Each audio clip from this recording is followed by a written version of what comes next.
Cuando se trata de desarrollar armas destructivas, la capacidad innovadora de la humanidad parece no tener límites. Nuestros expertos internacionales revelan los secretos de la tecnología de las armas. El tanque, potencia de fuego y velocidad. ¡Es como un horno! La granada de mano convirtió en una pesadilla la guerra de trincheras. Tiras del pasador y ya la podemos lanzar. La primera ametralladora, la Maxim. Cambió para siempre el mundo de las armas de fuego y la guerra. Nuestra primera arma muestra cómo matar se convirtió en un proceso mecanizado durante los siglos XIX y XX.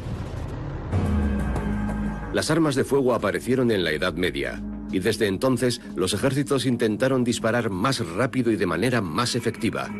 Cuantas más balas alcanzaran al enemigo en el campo de batalla, más probabilidades tenían de ganar. Pero había un problema. Volver a cargar las armas era engorroso. En 1866, Hiram Maxim, un ingeniero estadounidense, probó un rifle. Era tedioso tener que volver a cargar después de cada disparo, y le dolía el hombro por el fuerte retroceso del arma. Maxim, que en realidad era especialista en ingeniería eléctrica, tuvo una idea. ¿Podría usarse la energía del retroceso para volver a cargar? En 1881 viajó a Europa, donde supuestamente un amigo le dio un consejo muy útil. Su amigo le dijo, ¿sabes cómo puedes ganar un dinero? Y Hiram Maxim contestó, ¿cómo? Y su amigo le aconsejó, inventa un sistema de armas que permita a los europeos matarse entre sí más rápidamente. Y desgraciadamente Maxim siguió su consejo. En ese momento Europa estaba en paz, pero parecía que solo era cuestión de tiempo que estallara la Gran Guerra. 3 años después, la nueva arma de Maxim entró en servicio.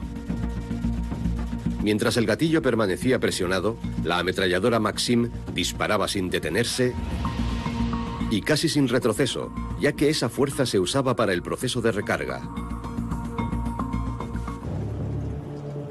Queremos probar cómo funciona esta arma automática. Karin Magnow, de Phoenix, Arizona, Estados Unidos, es experta en armas. En el campo de tiro nos muestra en acción una ametralladora Maxim original. Esta arma también era conocida como la Parka y la brocha del diablo. Cambió para siempre el mundo de las armas de fuego y la guerra. Un componente especial del arma es el enfriado del cañón con agua. Tenemos el depósito de agua, tenemos un tapón que se desenrosca para meter agua dentro del arma. Puede contener unos 4 litros de agua. Cuando el cañón se calentaba mucho, lo que ocurría si disparaba fuego continuado es que el agua hervía, salía vapor, se condensaba en el tubo de vapor y salía por la parte frontal del cañón. Aquí tenemos un agujero y esto es lo que mantenía fría el arma.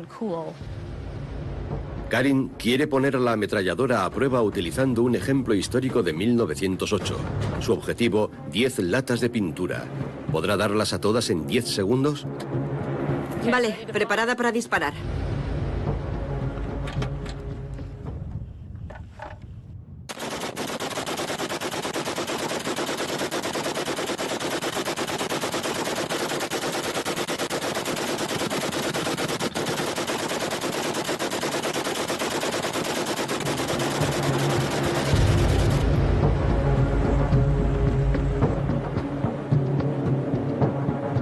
En solo 10 segundos, Karin ha hecho unos 100 disparos. ¿Pero cómo funciona realmente la ametralladora? Este es el principio clave del mecanismo. El retroceso desliza un carro que expulsa el casquillo vacío, mientras que al mismo tiempo coloca un nuevo cartucho en su posición. Mientras el cañón siguiera frío y el tirador mantuviera el gatillo apretado, el molesto retroceso de antes proporcionaba ahora el impulso para la recarga automática.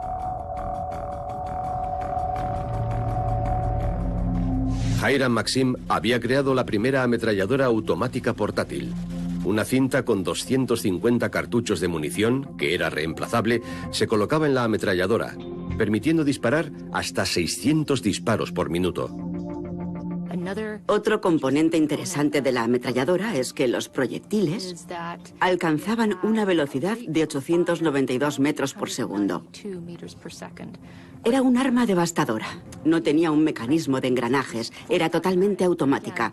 Y eso era también lo que hacía que esta arma fuera devastadora, revolucionaria y tan avanzada en su tiempo. Como demostración publicitaria, Maxim utilizó su ametralladora para talar un árbol, como se ve en esta fotografía de 1890, acompañado de unos emisarios chinos. ¿Pero es una prueba fiable? Para comprobarlo, vamos a hacer nuestro próximo experimento. Un ayudante entierra el tronco de un árbol en el suelo. No estoy segura de cuánto tiempo llevará talar este árbol. Así que vamos a ver qué pasa.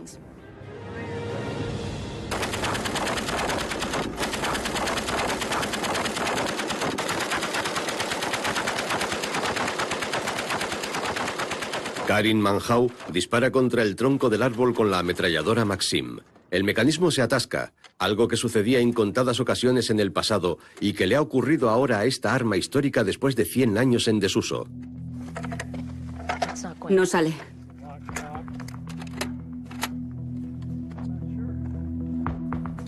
Esto es lo que pasa con armas de 100 años. Bueno, vale, vamos a echar un vistazo a lo que ha hecho. ¿Qué daños ha hecho la ametralladora Maxim al tronco del árbol? Bueno, si miramos aquí detrás, es impresionante. Se ve lo que ha destrozado en la parte posterior del árbol. Pero por aquí apenas le ha hecho nada. Así que, ¿hemos tenido éxito? Creo que lo habría destrozado, pero desgraciadamente esta arma es muy vieja. Habría sido divertido conseguirlo, pero esta vez no ha funcionado. Nuestra conclusión. La ametralladora Maxim era capaz de romper y cortar el tronco de un árbol. Y el arma también convenció a los militares británicos. Llevaron este tipo de armas a nuevos espacios y se convirtió en una herramienta clave a finales del siglo XIX para la pacificación de zonas fuera de Europa Occidental. Omdurman, Sudán, 1898. Una de las primeras misiones en las que se utilizó el arma Maxim en combate. Los seguidores del movimiento islámico Mahdi se rebelaron contra el gobierno extranjero egipcio. Cuando se encontraron en el Nilo, los mahdistas superaban con creces al ejército británico y egipcio, pero los británicos tenían 20 nuevas ametralladoras Maxim. El sangriento resultado de la batalla, 48 bajas en el bando británico y egipcio, y murieron unos 10.000 combatientes Mahdi.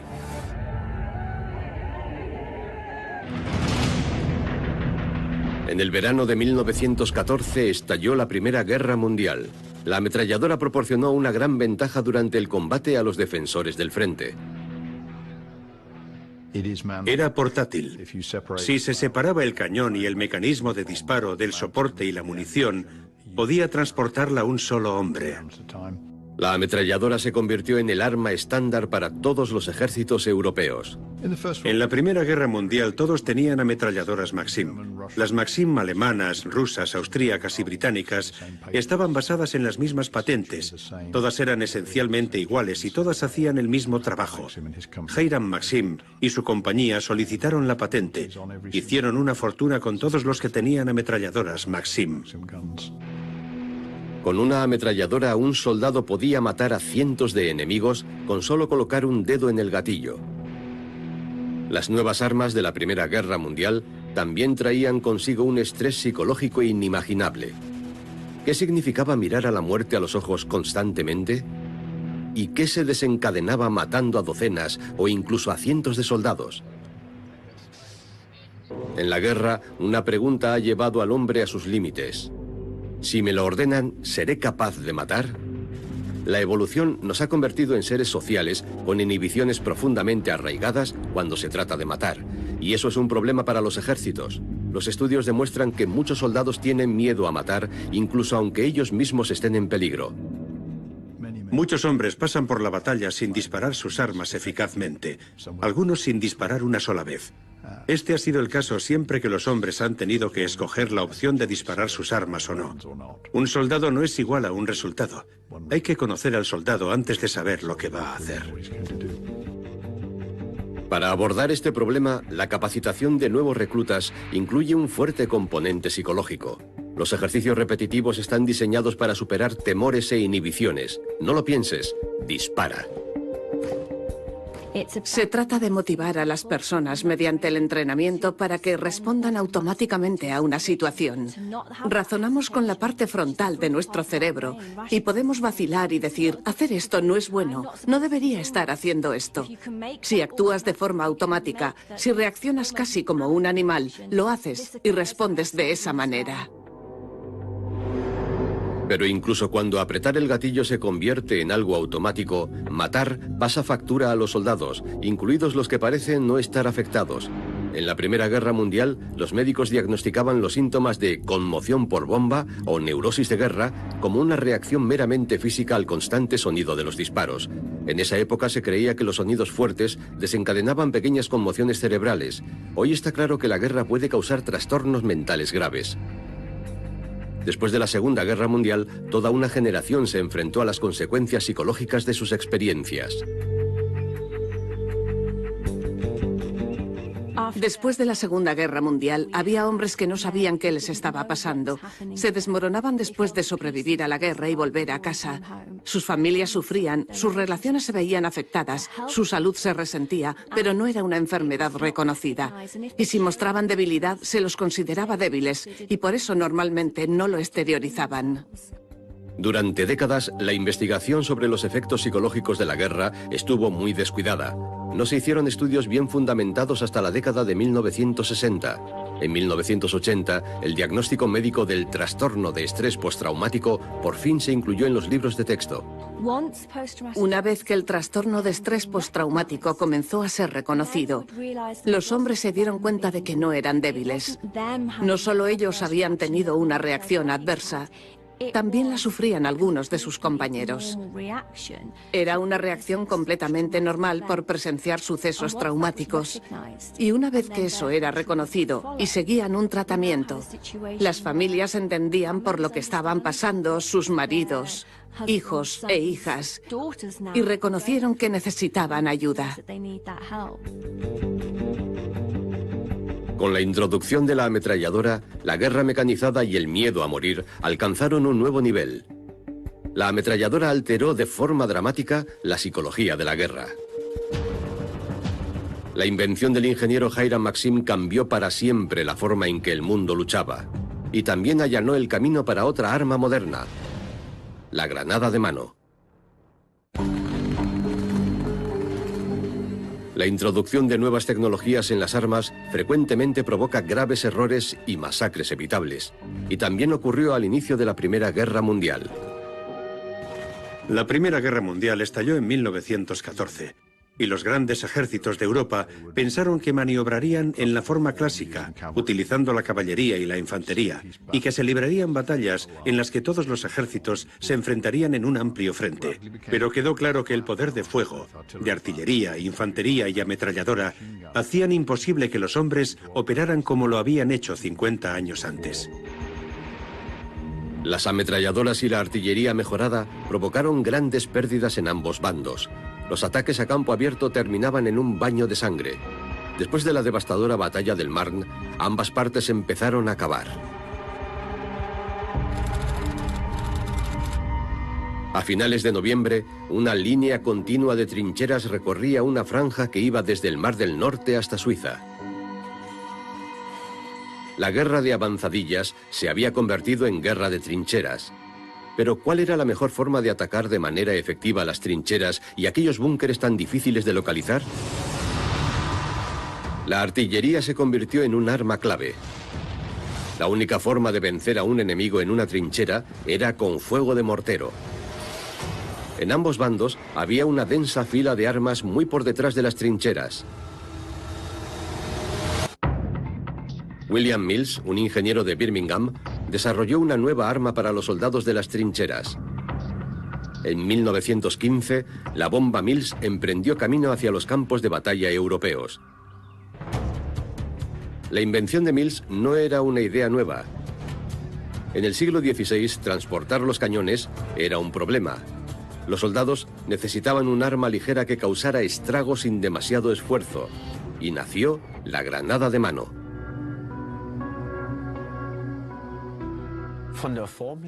La forma de estas primeras granadas se asemejaba a la fruta de la granada.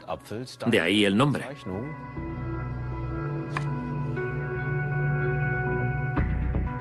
La fruta redonda, de piel dura y muchas semillas, dio nombre a la nueva arma del siglo XVII. Era un recipiente de arcilla hueco lleno de pólvora y astillas de metal. Una mecha encendía el explosivo y los puntiagudos fragmentos de metal y arcilla provocaban un impacto destructivo. Los ejércitos de los siglos XVII y XVIII contaban con soldados de élite llamados granaderos. Eran hombres altos y fuertes que podían arrojar las granadas a grandes distancias. También cambiaron sus uniformes y los típicos cascos puntiagudos. Los granaderos llevaban otros gorros, porque, por supuesto, de haber llevado el casco con pincho hubiera sido mucho más difícil para ellos arrojar una granada. Con sus granadas de mano, los granaderos se situaban en primera línea de fuego, pero el arma también tenía sus fallos. Tenían que activar la granada, y si la mecha iba demasiado rápida, la granada explotaba antes de ser lanzada. Si se les caía de las manos, las cosas podían ir muy mal. Y si llovía, probablemente no funcionaría. Era un arma bastante complicada. Durante la Guerra Civil Norteamericana, la siguiente generación de granadas de mano llegó a los campos de batalla. Un invento de William Ketchum eliminó la necesidad de activar manualmente el arma. Para que explotara, solo era necesario que el detonador de la punta del arma impactara. Si la granada caía de lado y no detonaba, era relativamente segura durante cierto tiempo. Y, por supuesto, el enemigo podía cogerla y devolverla al lugar de donde había venido. Se supone que la granada de mano definitiva de 1915 resolvió este problema. Junto con el historiador Stephen Bull, echaremos un vistazo al invento de William Mills.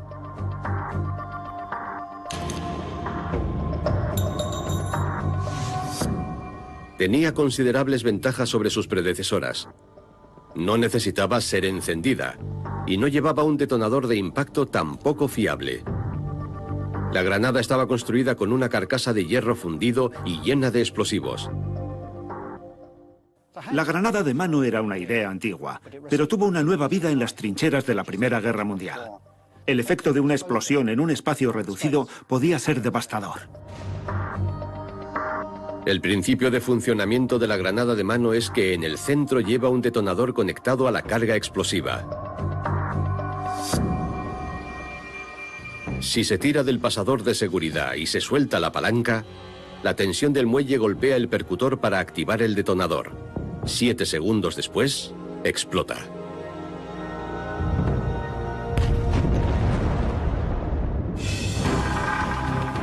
Combinando la transportabilidad con la destructividad, la granada de mano se convirtió en un arma estándar durante la Primera Guerra Mundial.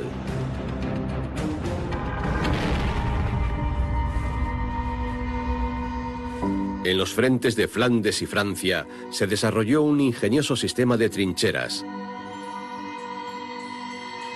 Se excavaba una trinchera de apoyo detrás de la principal, conectada por un pasillo a otra conocida como trinchera de comunicación. El enemigo estaba a una distancia de entre 30 y unos cientos de metros, y los soldados llamaban tierra de nadie a la zona que separaba a ambos lados.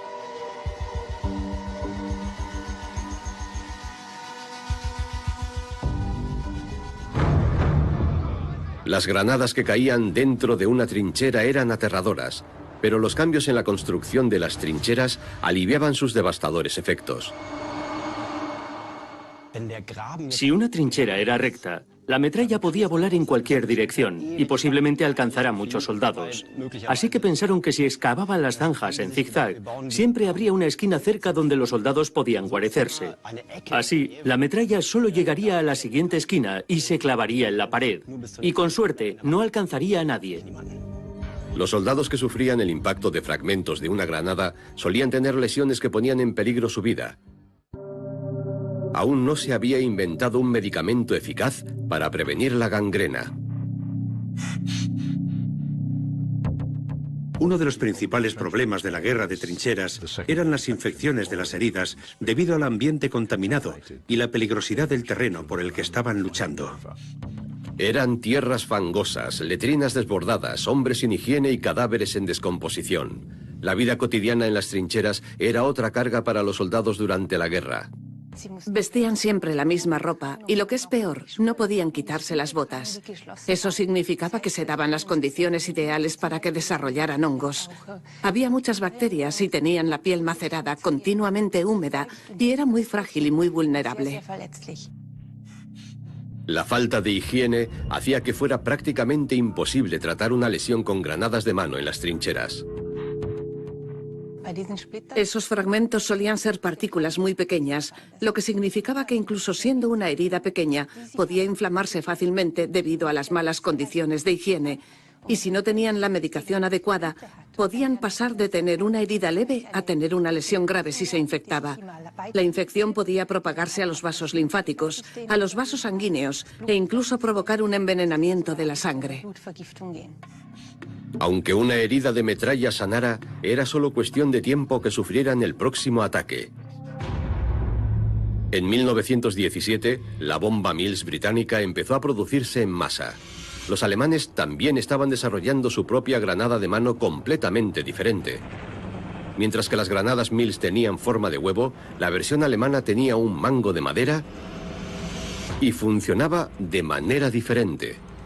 La granada británica era un arma de fragmentación, pero los alemanes habían creado un arma explosiva.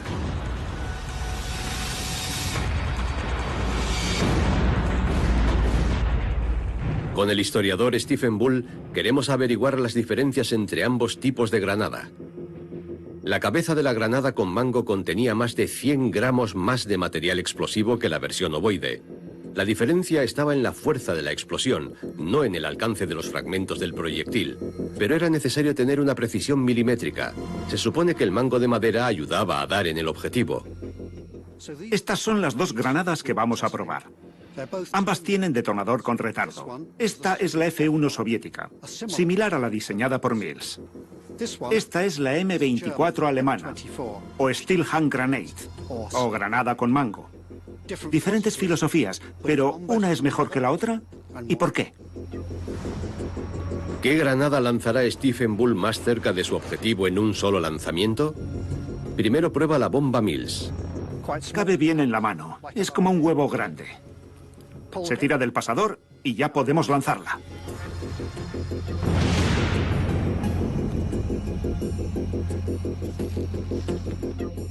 La granada aterriza a unos 5 metros del objetivo.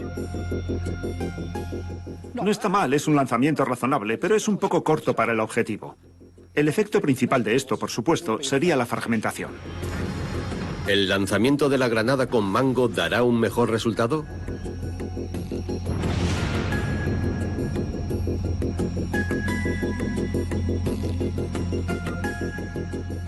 Impacta directamente en nuestro objetivo. Ha sido un lanzamiento largo, ha llegado hasta el objetivo. Parece ser que el mango largo nos da cierta ventaja adicional para lanzar más lejos. La explosión tendría consecuencias peligrosas para el enemigo, pero los fragmentos afilados de la granada de mano en forma de huevo también serían devastadores. Con la M24 el alcance ha sido mayor, porque el mango ayuda a lanzarla, pero esta era un arma para provocar explosiones, esencialmente un arma para ser usada al aire libre. La F1 soviética es tal vez un poco más manejable, pero no tiene tanto alcance. Su efecto principal era la fragmentación, preferiblemente en áreas cerradas. Son buenas granadas, pero están diseñadas para diferentes propósitos. Ambos tipos de granadas de mano dejaron huella en la Primera Guerra Mundial. En menor medida, se siguieron utilizando durante la Segunda Guerra Mundial.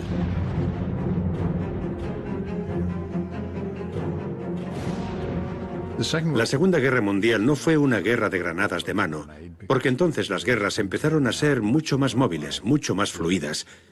Todavía había zanjas y búnkeres que despejar, pero solo fue en ciertos momentos y no durante toda la guerra. Durante la Primera Guerra Mundial, solamente el bando alemán produjo 300 millones de granadas de mano y luego 70 millones en la Segunda Guerra Mundial. Pero las repercusiones de su uso siguieron siendo las mismas. Quienes sobrevivían a una herida de metralla solían acabar sometiéndose a una amputación para evitar la muerte por gangrena. Durante décadas, los investigadores habían buscado en vano una cura para la gangrena. En 1928, el bacteriólogo escocés Alexander Fleming descubrió accidentalmente que los patógenos dejaban de multiplicarse cuando estaban muy cerca de un hongo del moho. Fleming, junto con el bioquímico Ernst Chain y el patólogo Howard Florey, finalmente desarrollaron el primer antibiótico, la penicilina. El ingrediente activo evitaba que las bacterias completasen sus paredes celulares, impidiendo que se propagaran.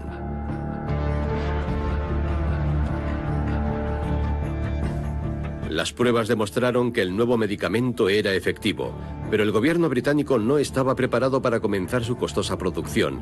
En 1942, después de unirse a la guerra, Estados Unidos intervino y se inició la producción en masa. La necesidad de utilizar penicilina en el frente la convirtió en una prioridad para la industria farmacéutica y se promovió activamente esta investigación porque también era un gran mercado para ellos. El antibiótico era el segundo proyecto más importante de Estados Unidos después de la bomba atómica. Grandes anuncios proclamaban: gracias a la penicilina, él volverá a casa. Los alemanes y los rusos aún no tenían acceso al medicamento, y como resultado un gran número de sus hombres murieron a causa de las infecciones. Era una ventaja estratégica para los aliados.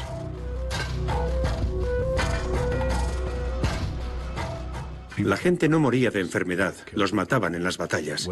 Si eso era moralmente edificante o moralmente destructivo, no lo sé. Pero sí cambió la forma de ver las guerras.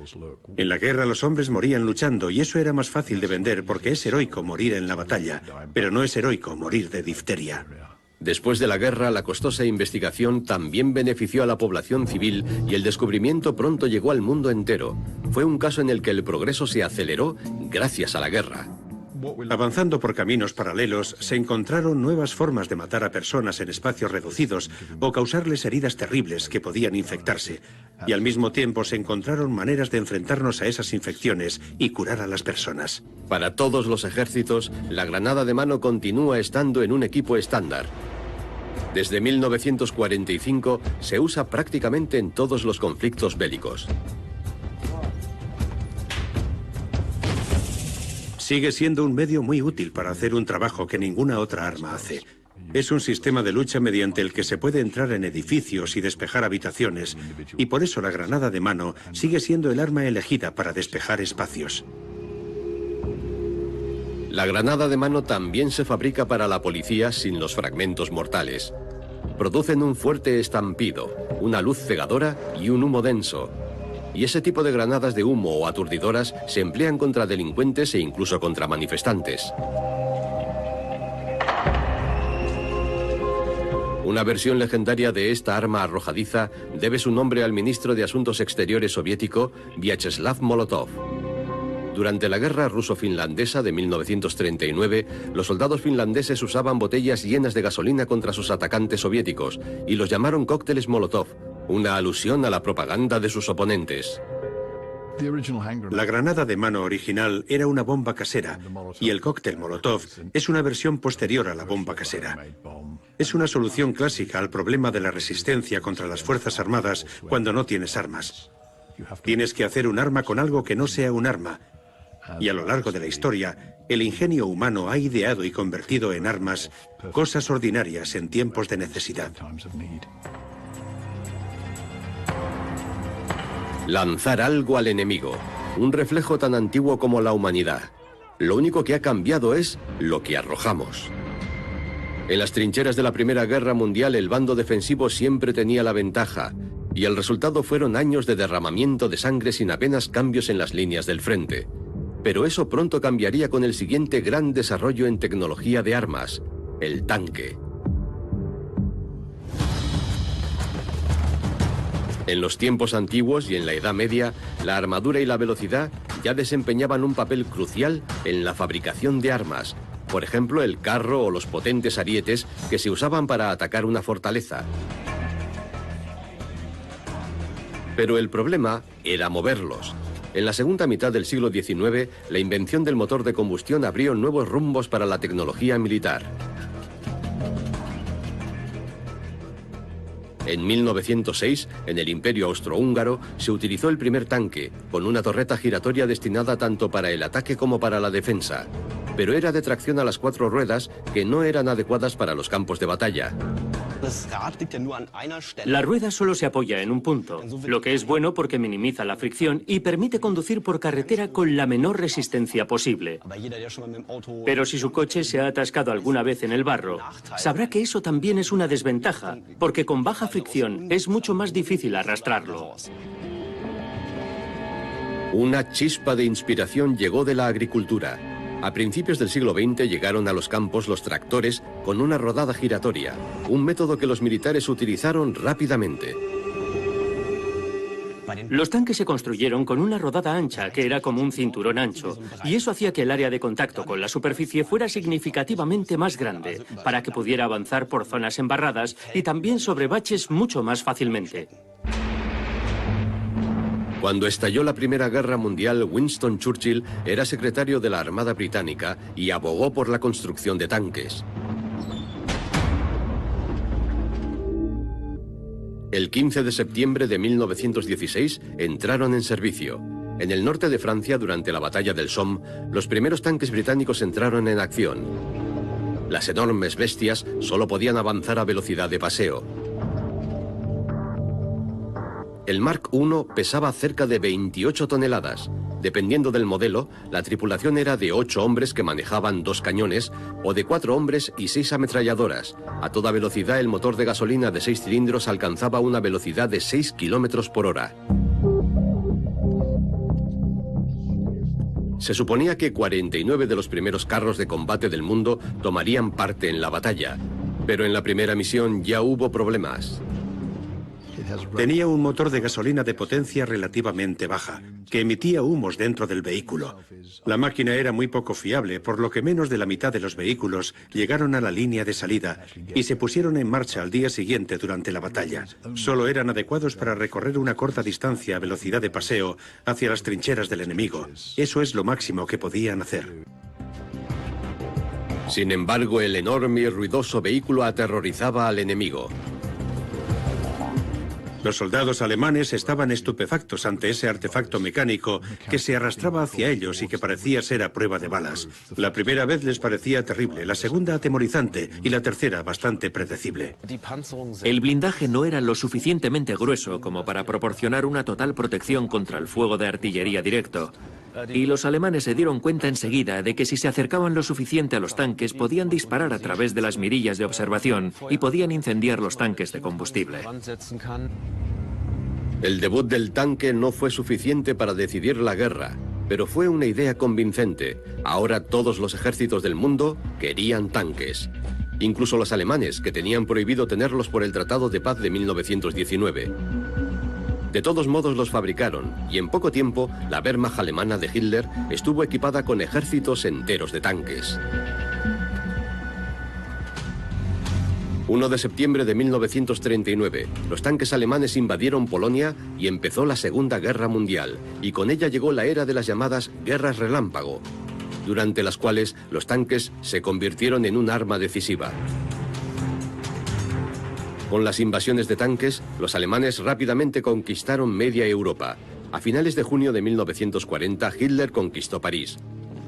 Solo 20 años antes, los franceses y los alemanes habían luchado en las trincheras durante años. En esta ocasión, la campaña de Occidente se decidió en solo 6 semanas. El enemigo no podía responder porque cada vez que lo hacía, los alemanes ya se habían movido. Así que las lentas y pesadas respuestas de los británicos, y los franceses en particular, se debían a que cuando se daban cuenta de lo que había pasado, todo había terminado y el enemigo seguía su avance. Un año después, las tropas alemanas invadieron la Unión Soviética. Hitler creía que, igual que en Occidente, la victoria sería rápida gracias a la velocidad del rayo de los ataques de sus tanques. Al principio parecía que todo iba según lo previsto. Pero los líderes soviéticos se recuperaron de la sorpresa inicial. Su país era enorme y se preparaban para el contraataque, y llegó en la forma de una innovadora tecnología de las armas.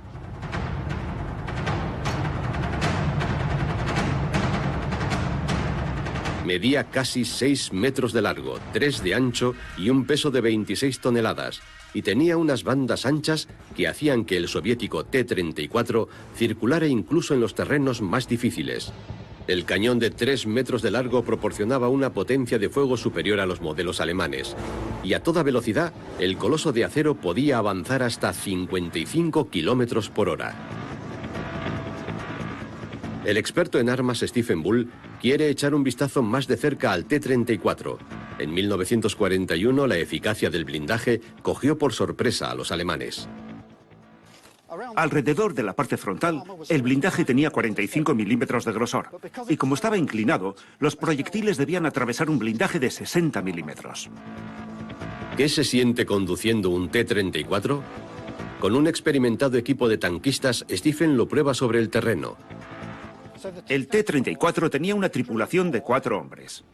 Eran el conductor, el artillero, el cargador y por último el comandante.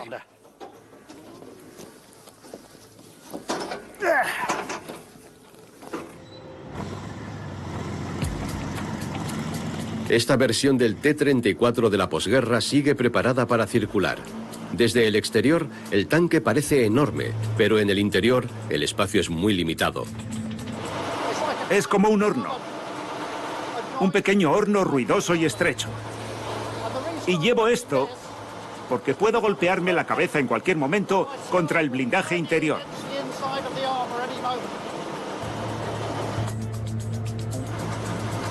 En la mano izquierda tengo el cordón para tirar del mecanismo del arma principal.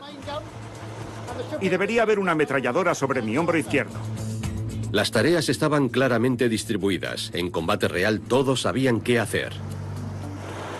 Ahora estoy en el asiento del artillero, mirando desde la posición del lado del conductor.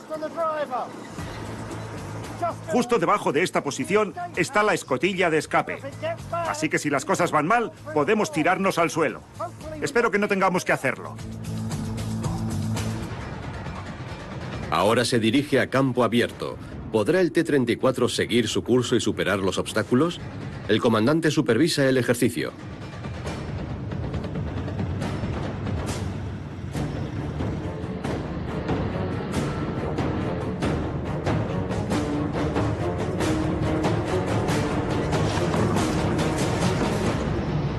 No hay problemas para este coloso de acero. Durante la Segunda Guerra Mundial, la Unión Soviética fabricó más de 50.000 tanques T-34. Los alemanes duplicaron la cantidad de cada clase de tanques. La Wehrmacht de Hitler intentó compensar lo que les faltaba en número de tanques por medio de un modelo técnicamente superior. En 1942, un nuevo tanque llamado Tiger entró en producción en masa. Con 26 toneladas, el T-34 avanzaba a una velocidad de más de 50 kilómetros por hora y era extremadamente maniobrable. El Tiger pesaba más del doble y su velocidad era de 30 kilómetros por hora, pero su armamento era mucho más potente. En una batalla de 1 contra 1 eso le daba la ventaja. Verano de 1943, los alemanes se preparaban para un ataque importante en el frente de Kursk, a unos 500 kilómetros al sur de Moscú. Los soviéticos habían obtenido información sobre esta operación y llenaron los campos de minas, de trampas antitanque y de toda una serie de estrategias para canalizar el ataque alemán hacia un lugar predeterminado donde tenían sus propios tanques. 12 de julio de 1943, clímax de la batalla de Kursk. Más de 7.000 tanques y 2 millones de soldados participaron en la batalla de tanques más importante de la Segunda Guerra Mundial. Los tanques alemanes tenían ventaja por la potencia de su fuego de largo alcance, pero los rusos les aventajaban en movilidad, por lo que estructuraron las batallas adaptándolas a sus tanques. Era el último gran intento de Hitler para derrotar al ejército soviético en una batalla crucial. La batalla de tanques más grandes de la historia había terminado, y también la ofensiva alemana contra la Unión Soviética. Fue la última batalla en la que atacaron los alemanes. A partir de entonces los soviéticos atacaron y los alemanes se defendieron. La era de las victorias ganadas por los ataques de los tanques había acabado. Las constantes mejoras en las armas antitanques y los ataques aéreos convirtieron a los cazadores en cazados. Los sucesores de los tanques de la Segunda Guerra Mundial tuvieron en cuenta esos avances.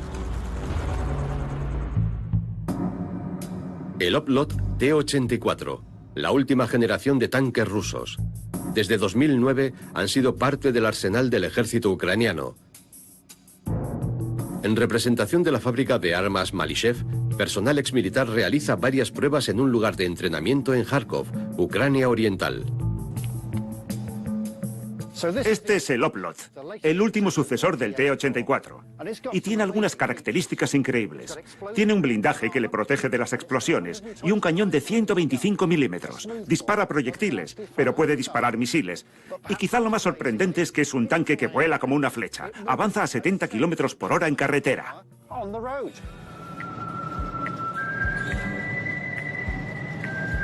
Stephen Bull quiere probar si el tanque de 50 toneladas realmente puede conseguirlo. Un camión del ejército acelera al máximo sobre el terreno, pero pronto queda claro que el T-84 Oplot no solo puede alcanzar al camión, sino que también puede adelantarlo sin esfuerzo. Con sus bandas anchas, en terrenos irregulares, el tanque siempre será superior a un vehículo con ruedas. Pero ¿qué capacidad de destrucción tiene este tipo de tanque? Stephen Bull y nuestro equipo están ahí para probarlo. El frente del actual conflicto en el este de Ucrania está a unos 300 kilómetros de distancia.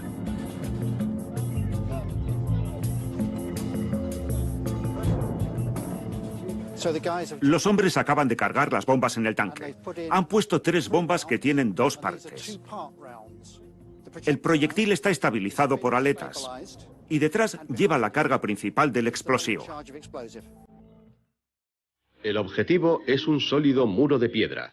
El equipo coloca detrás unos bidones de gasolina para que exploten.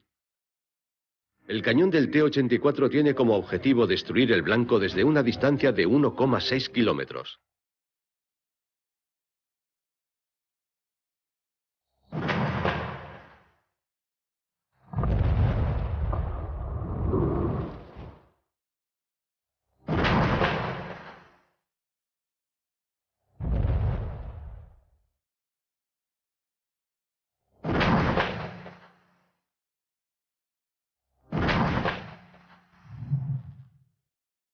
Desde una distancia de 1.650 metros, el tanque alcanza su objetivo sin problemas.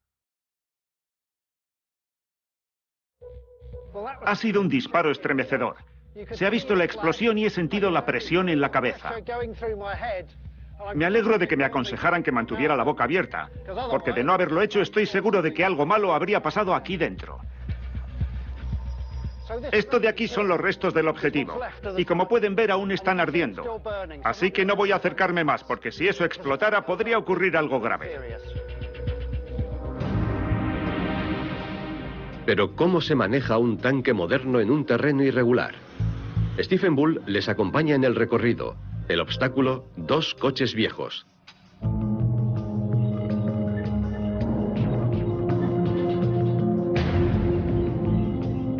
El T-84 de 51 toneladas pasa sin esfuerzo sobre los vehículos.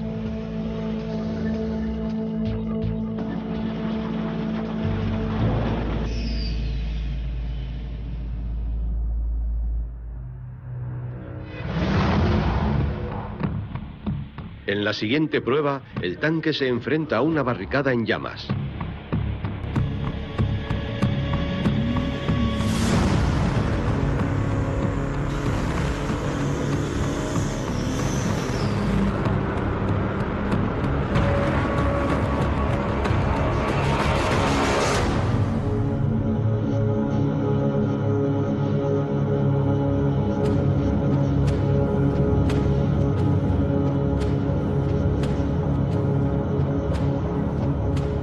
El tanque también atraviesa las llamas sin esfuerzo.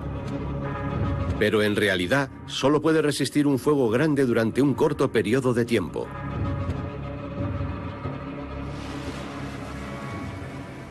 No volveré a hacer eso en mi vida. Cuando estás dentro, el humo y los gases de escape se introducen a través del sistema de filtración.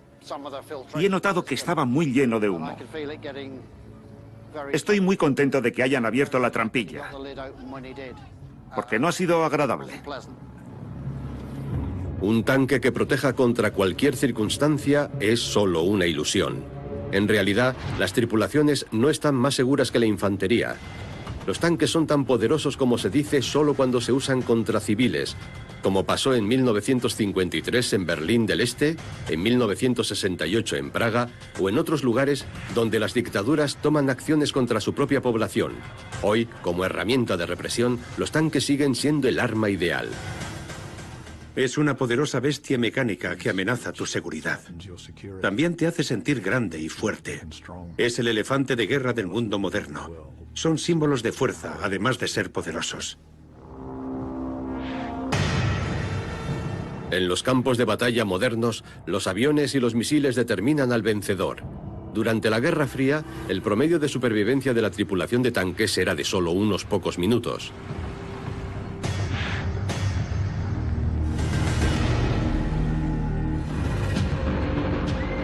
Y el papel de los grandes y poderosos equipos militares como símbolo disuasivo ha quedado relegado desde hace mucho tiempo ante otros tipos de armas. En 2002, los ingenieros de armas estadounidenses desarrollaron lo que se conoce como la madre de todas las bombas, una bomba de 9 metros de largo con una carga explosiva de 11 toneladas de TNT.